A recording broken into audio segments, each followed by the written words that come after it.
Good afternoon. My name is Dennis Luttrell and I serve as Lebanon City's manager. I'm here this afternoon to continue the series Lebanon in Depth, established by my predecessor, Mr. Greg Lewis. And I will be from time to time bringing you topics and information related to the city's municipal affairs. I am joined today by Mr. David Brooks, the director of the City Planning and Zoning Department, and by Mr. Jeffrey Morrison Logan from Vaness, Hanger, and Bruslin. Hopefully I pronounced that correctly. Pretty close. Pretty close. That's close enough. And our topic for discussion this afternoon is the downtown revisioning project that is currently ongoing with the city. And I just want to quote a little bit from the city's master plan. It's Chapter 3, the Lebanon Central Business District. And, quote, the City of Lebanon seeks to promote and enhance downtown Lebanon as a vital business, social, and recreational center of the community while preserving its historic small-town atmosphere. A coordinated planning effort involving the various stakeholders articulating the scale, scope, and timing of proposed improvements was established as a priority for the city. The outcome of Chapter 3 is to continue to revitalize the central business district. To that end, there was a request for proposals that went out, and the request indicated that the city was seeking an engineering firm to assist the city with engaging the community in a process to identify the long-range, multifaceted vision to make downtown Lebanon a desirable destination for the region, and with assessing the current condition and immediate needs of the railroad tunnel beneath the pedestrian wall and parking. To that end, VHB was selected, and I'm going to ask Dave to talk a little bit about, to start off with the process of selection, and to speak a little more specifically with regards to the scope of the project. And then if you could, Jeffrey, tell us a little bit about yourself and your firm, and David, a little bit more about yourself. Sure. As well, about your history with the Planning and Zoning Department, and a little bit about the team that you've established to fulfill the scope of the project. Excellent. Thank you. Okay. Good afternoon. I'm David Brooks, the Director of Planning and Zoning for the City of Lebanon. I've been with the city since 2005. I started as an associate planner and moved up a couple of steps. I've been the director since last November, so it's just about a year now.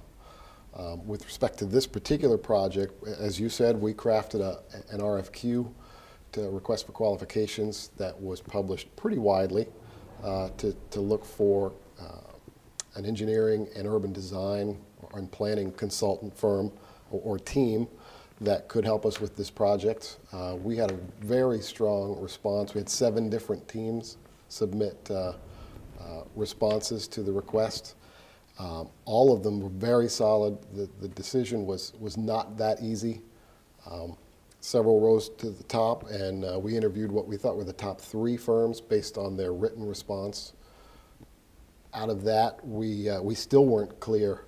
We still felt there were 2 that were pretty evenly matched, so we had some follow-up written questions, some additional questions after the interviews of the teams. And ultimately, as you said, we selected VHB as the lead consultant. They've got some partners, which I'll let Jeffrey talk about in more detail. So that was the project. The request, the project goals, as you said, again, were to help us with the citizen engagement piece, which is critical to the process, and to help us through that citizen engagement, help us identify the range of alternatives and, more importantly, the feasibility of those alternatives for how to revision the downtown area. A secondary piece or the follow-up piece would be to help us narrow that range of alternatives down to a preferred vision, help us establish a timeline and a sequencing, and provide recommendations for how to accomplish it all, whether it be capital improvement budgeting, public-private partnerships, zoning and development review changes, the full gamut of opportunities there. The other piece that sort of triggered this whole process, but is somewhat behind the scenes almost, is the tunnel that passes underneath the Lebanon pedestrian mall. It used to be an open bed rail right-of-way. There was a roof essentially put on that to create the tunnel after a fire in the mid-60s. And since then, it's been something of an attractive nuisance. It certainly has some opportunities to be better used, but in any event, that piece of infrastructure is about 50 years old now, and it's coming to the end of its useful life. We've noticed, or we've been made aware of some structural deficiencies that need to be addressed, and rather than just fixing that tunnel in its current place, in its current design, we wanted to take a step back and see what the broader vision for downtown might actually be. So that's how we got to this project. And we've spent the last 6 or 8 months developing that RFQ and getting Jeffrey's team retained, and we're moving forward with the public engagement piece right now.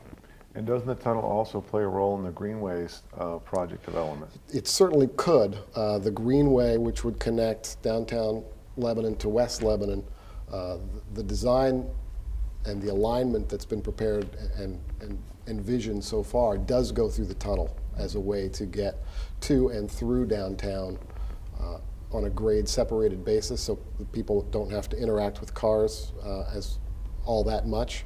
For that, it represents a truly good opportunity. But again, there's some perceptions of safety and other issues that we need to figure out. Certainly. So I'll let Jeffrey talk a little bit about where we are. So again, my name is Jeffrey Morrison Logan from a company called VHB, Vanessa and Brusselen. I am the director of our New England region for planning, urban design, landscape architecture. And our journey with the city goes back several months ago when we first saw the RFP that you guys put out for respondents to come and put their proposals forth about. We were really excited about the goals, the opportunities, the background, the unique history that Lebanon has. And we put together a team that we think it really brings the best of a lot of different skill sets together to solve your unique problems in the downtown. The team includes Goody Clancy. They're nationally recognized urban designers and architects who really have a great understanding of what makes communities tick, design guidelines, physical guidelines, recommendations that make cities come to life. It also includes the SE group. They're in New Hampshire here. They're a planning landscape architecture firm. Their skill set's really around implementation and understanding how projects can go from vision to making them really actionable and have budgets and things to them. Also the AER, they're an economic firm, Russ Tebow. He's helping our team understand the regional economics, what types of businesses and residential units might be able to come to the downtown here, building off what you already have in this area, so from an economic development perspective. And with VHB, we bring our in-house expertise around urban design as well, coupled with landscape architects in-house, as well as transportation engineers that can understand the whole transportation network in and throughout the downtown, as well as civil engineers who understand some of the infrastructure, the sewers, the piping, the water, and so forth as well. And lastly, we have structural engineers in-house as well. So when it comes to the bridge and the tunnel and understanding what the structural capacity is and what some alternatives might shape out and look like, we have that in-house capability as well. So what I love about these projects is they require what I call a multifaceted, multidisciplinary approach to bring together recommendations that are both holistic, visionary, but very actionable and implementable, because the last thing you want to do is have a vision plan that won't let a city or community move forward. And what we pride ourselves on is looking at those short-term recommendations that you can really move forward, right, that'll leverage the next round of development and opportunities for you as a city. So we've been on the ground, boots on the ground, running for the last couple of months. We've done a walking tour so far, where we actually went out with city staff. We did a walking tour of the entire study area, had a beautiful day where we saw a lot of the different neighborhoods, the downtown and so forth, Colburn Park, which is an amazing downtown park. We toured along the riverfront and up along Hanover Street as well, just to get a firsthand understanding of what are the issues. You know, how is the downtown very different from those pieces of the downtown that I mentioned. We've also been working with David's staff about bringing a lot of the maps, like what you see in the background here, in terms of issues, opportunities, a lot of the great GIS database that the city has as well, so that when we're out at meetings like tonight with the public, we can share that information in a very graphically rich way to get a lot of feedback about, you know, did you know this about the town? Did you know that where this is? Here's some of the tidbits, some of the opportunities that we'd like to make sure we're on the right track about. So we've also been having a series of stakeholder interviews. I'm not sure, Dave, you want to mention some of those, because I thought they were terrific from our perspective. Yeah, so we did have, a few weeks ago, we had a full day's worth of stakeholder meetings. We met with property owners, business owners and merchants in the downtown area. We met with real estate agents and bankers to talk about that aspect of the downtown area.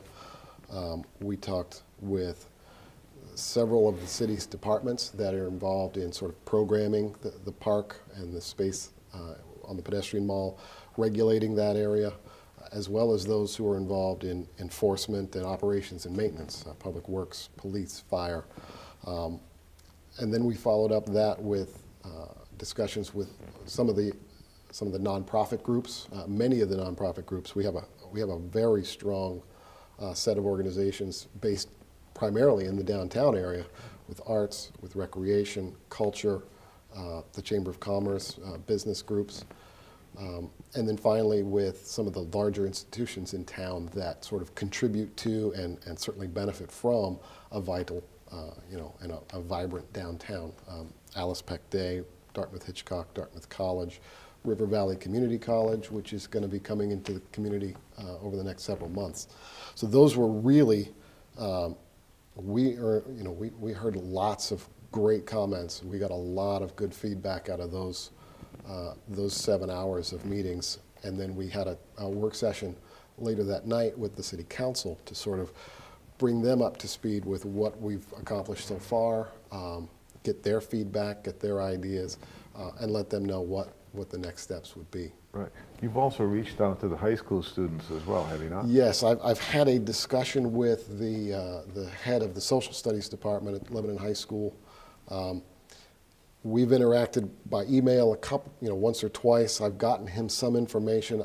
I need to follow up. Frankly, I need to follow up with him and make sure that I have the opportunity to get into the schools and if that's the best way to reach the students and sort of explain this project to them because this is going to be their downtown in the very near future. Right. It'd be good to get them involved. Eventually they'll become voters. They'll be consumers, right, and in their own right, and very important to have their point of view right, realized as right, we go through the process. Yeah, the broad engagement piece for me is one of the most important aspects of this project.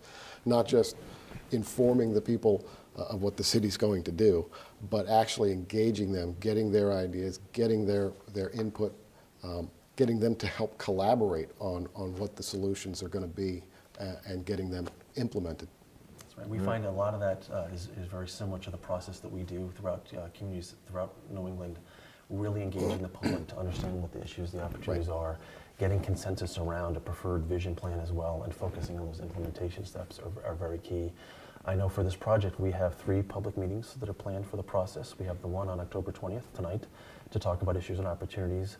We're going to be back in the early winter in January to be talking about alternatives, and then we're going to be coming back several months later to talk about our preferred plan and those implementation steps. So we're really excited about it as well. It's often that we learn so much about a community just by going through these events and listening to people very carefully up front about what is the unique part of Lebanon, how is it different than other cities, how did it grow and change over time. Things like the Great Fire that happened here in the 60s obviously had a big impact on the downtown as well. The automobile and how that got introduced to downtown had a big impact on these things. Economies, when they've peaked and when they've hit the valleys about those things have changed. And what was exciting to our team was just looking at all of who you are as a community and things that you're already doing and the physical layout of your city and your downtown. There's amazing things that are already happening here in place. So I think our challenge is to build upon those great things that are already happening here, the bones, the infrastructure that are here, the resources like the river, and find the ways to celebrate those even more so than what you're doing right now. Right. And again, it's often that you find that out by just listening to people about the histories that people have lived through. So we're super looking forward to that process. Just want to point out that there's also a lot of information available on the city's website, which is available 24/7. If you have an opportunity, I would encourage you to go onto the website and look at the information that's presented there. It'd be very helpful. Right. Yeah, as has been mentioned, as we're taping this show, we're preparing for tonight's first public meeting to talk about issues and opportunities and have the people come out to a single event.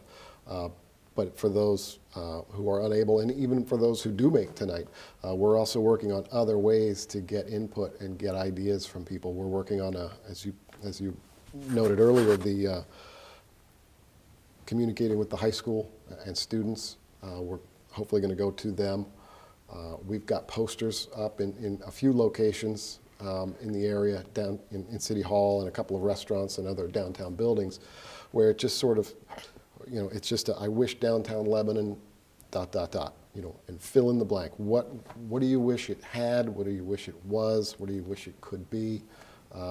Just get people's input that way. We're working on an online survey that will be available through the city's website, and we'll make sure it gets available as broadly as possible. And even after tonight's public meeting, we hope to receive input and comments and ideas, suggestions for the next month or 6 weeks or so, as through the rest of October, November, because all of that's going to play a part in creating the alternatives and then focusing in on ultimately on a preferred alternative. Right. So we've given in the process more than adequate time for residents to get involved, to find out what's going on, and to be able to input into the process so that the city can make the best possible determination on how to proceed with that information in hand. That's right. Right. We're also trying to make these events fun too. Like, for example, tonight we're going to have some hands-on activities. We're going to have some electronic voting activities as well, breakout group sessions. So we're trying to keep the momentum going, but make these events really fun and focusing on learning, focusing on sharing, focusing on what do we want to do next, and make it really interactive. Because you have 5 stations tonight? We have 5 stations tonight. Some of them are actually 6. Some of them are resource stations. Tonight's topic's around what's called urban design and placemaking, so more of the physical layout of the downtown. The second station's on transportation. What are the issues and opportunities around navigating the downtown? And it's not just about cars. It's also about bikes, pedestrians, and transit as well. Third station is around economic development, because if you think about how a city grows and changes over time, what are the initial indicators that we're hearing about the economy? And the last station is around the natural, cultural, and historic resources, because the community is also made up about those great resources that you already have here in abundance. Other activities for tonight, there's going to be a resource station that reflects upon the 2012 master plan that the city has done. You mentioned early in this broadcast that there's that Chapter 3 section. What are the takeaways from that chapter that really become the building blocks for us? Right. So the community can become aware of, if they don't know what's in that chapter, that's a resource area. And then as people come in, one of the fun exercises that we do is we write them almost like a one-word exercise. What is the biggest opportunity? What is the biggest challenge? And we can take those one words, pull them all together, and process that through an art program to make sure that people understand what's going on with that. So it's a lot of fun. Right. Yeah, again, Jeffrey mentioned some of the broad themes that we're focusing on, but the study will ultimately address almost every strategy and action item listed in the 2012 master plan for the downtown area. There's almost 50 strategy and action items listed in just that one chapter.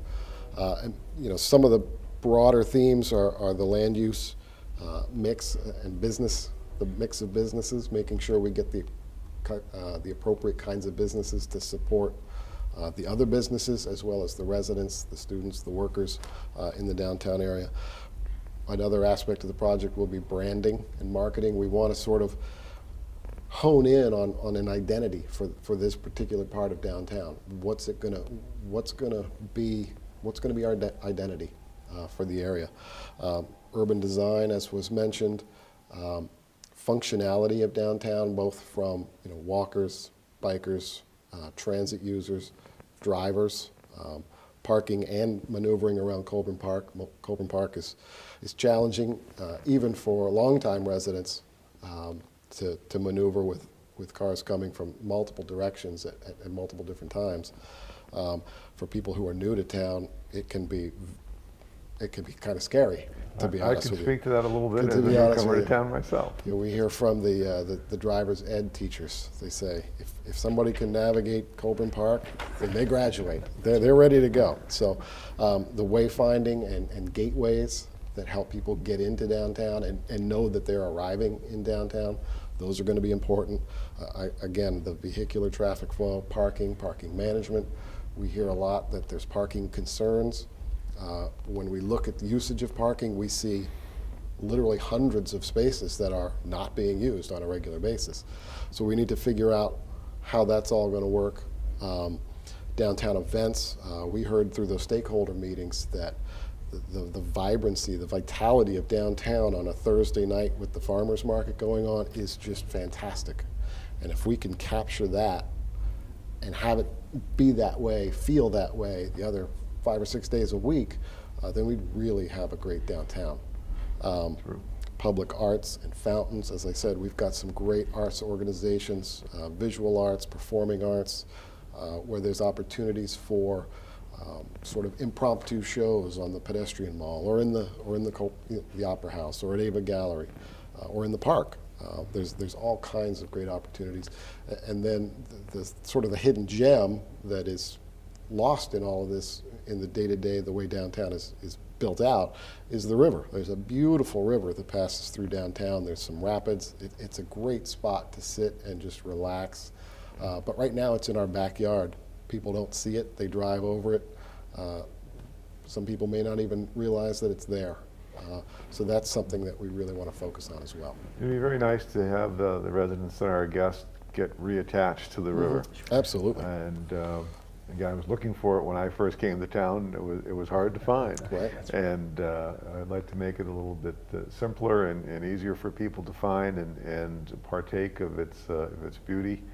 And again, try to, it's so important to the history as well as the future to the city. That's right. And we're seeing that rediscovery, if you will, of those great downtown assets being brought to the forefront in a lot of communities that have grown up, 200 years, 300 years old, where they may have grown up around certain industries that may have changed and jobs may have changed. The river may have been used as a certain type of feature to generate power, for example, in the history. So what is the modern interpretation of that, and how can you use a river in a more recreational aspect? And there's been a lot of changes in the demographics about who's choosing to live in downtowns today, especially the baby boomer generation, young professionals as well. So what are the types of amenities and things that they're looking for to keep them busy and active in your downtown, and how you continue to make your downtown very livable for those populations? So Right. those changes continue to be important things to be looking at to make the downtown successful. Do you think it's true that most successful downtown revitalizations have a component of the arts? Oh, absolutely. Yes. So we see that a lot. So the arts, the culture, what are you doing on the weekends, on the Thursday nights, the farmers markets and so forth. That's a big part of a successful downtown, but also the management of that too. So make sure that their organizations are talking to each other, sharing events and celebrating the news. And when you think about what's already here today, which is quite impressive, how much you'd be able to build upon that, maybe for more of a regional draw to those successes that you've already got in place today. But that's what people are looking for. How do I go downtown? What event am I going to go to? How do I shop for a couple hours while I'm out doing something else, and making that trip to downtown really worth it for a lot of folks. I mean, I've seen a couple places where it's been done successfully in the past. Downtown New Bedford, Massachusetts is an example that I'm familiar with.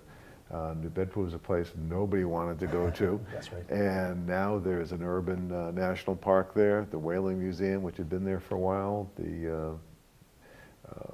So many events now are centered around the downtown, and it really has become revitalized. That's true. That's And true. it can happen, and I'm sure it will happen here in Lebanon as Yeah, well. absolutely. So what I'd like to say is you just need a really good plan, a little bit of patience, and the dollars to fund the right pieces in place and to build that momentum, and you'll get there.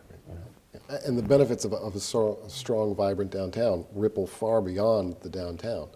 They help with recruitment for businesses in the area, whether they're located immediately in the downtown or not, by giving people something to do when they're not at work, giving spouses and families something to do during the day or at night. It really is a help in attracting and recruiting for businesses. We hear that a lot. So that's yet another reason to really want to focus on improving our downtown. Right. All very important factors. Right. Gentlemen, anything else? No, just we're super looking forward to the whole process. I know we're just at probably the first 30% of this, but looking forward to the ideas that are come out from the community and thinking about the next 20 to 30 years for the downtown. It's fun. There'll be a lot of great excitement. Can you just talk a little bit about the timelines of where we are now versus to when we wrap up the project? Sure. The project is visioned on a sort of a 10 to 12 month process timeline from the kickoff back in August and September. Some of that identifying the baseline and existing conditions information through the public engagement piece to get people's ideas, get their thoughts about what they want for the downtown. As Jeffrey mentioned earlier, the presentation of some of the alternatives that come out of all of this public input should be the early part of January or early part of the year. January is what we're targeting right now. Then the timeline beyond those presentations to the selection of the preferred alternative might be 2 to 3 months.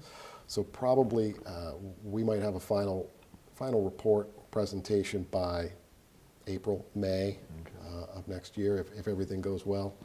Again, the thing I want to stress is the need for public engagement. We really need to hear from people about what they want, how they want the city to grow and become revitalized. We can't do our job as municipal officials without knowing how we can best serve the citizens of the city. And it's really, it's so important to get that feedback so we know how to do our jobs. Sure. In concert with the wishes and desires of the residents. Yep. In fact, to that end, Thomas Jefferson used to talk about if this new form of government was going to work in this country, 2 things had to take place. They had to be a knowledgeable electorate and a participating electorate. So we're trying to fulfill the knowledgeable part today, and we'll continue to do that with the various meetings and outreach efforts going on. But it's really important upon the public to participate in this and to move this project ahead. Mm-hmm. So those 2 components really need to be met. Yep. And for people who want to get involved, who have gotten involved, the city, as was mentioned, the city's website has a dedicated page for this project. And within that page, you can subscribe, essentially, to get regular updates as information is provided, as meetings are established, as the survey becomes available. You'll get noticed right to your email account. You'll get an email that some new piece of information or some new project or some new event has been scheduled, and you can help follow the project, participate in the project, stay involved that way. Right. The city has really tried to make it pretty easy to participate in this project. We're doing everything we can. Yes, we do. That's right. Well, gentlemen, I'd like to thank you very much and for coming out this afternoon and discussing the project with the audience and myself. And I look forward to coming back and for the next session. Great. Thank you. Thank you.